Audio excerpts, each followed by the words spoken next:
Tere, minu nimi on Kristi Lõbu. Ma olen Aavinõmme gümnaasiumi inglise keele õpetaja.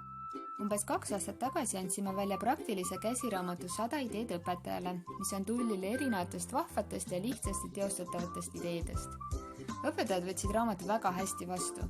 Nii hästi, et raamat müüdi läbi 1 aastaga. Tundub, et õpetajad olid sellist praktilist raamatut juba mõnda aega oodanud. Tagasiside, mida õpetajad andsid, oli üdinisti positiivne.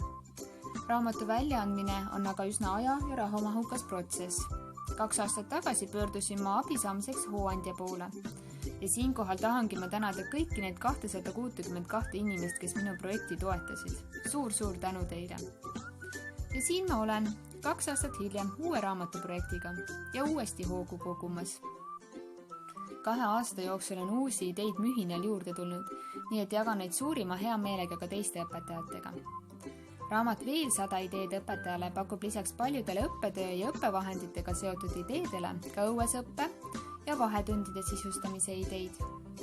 Erinevate nippide hulgas leiab nõuandeid nii õpilaste kui ka õpetaja enda motiveerimiseks. Otse loomulikult ei jää tähelepanuta digipädevuse arendamine. Mitmete ideede juures on QR-kood, millega avaneb selgitav video või viide idee autori veebilehele. Võta hooandmist kui võimalust raamat ette ära tellida, sest esiteks, nagu eelmise raamatuga juhtus, hakkab see raamatupoes palju rohkem maksma ja teiseks jäid paljud inimesed esimesest osast ilma, sest raamatud said lihtsalt otsa. Hooandja toetusega katame käsiraamatu väljaandmiseks vajalikud ettevalmistustööd ja trükikulud.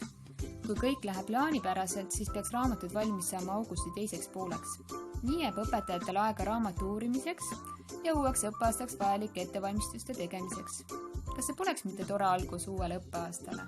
Hea hooandja, palun toeta uue käsiraamatu väljaandmist. Jätkuvalt on eesmärgiks muuta nii õppimine kui õpetamine huvitavamaks ja kaasahaaravamaks. Suur tänu sulle juba ette!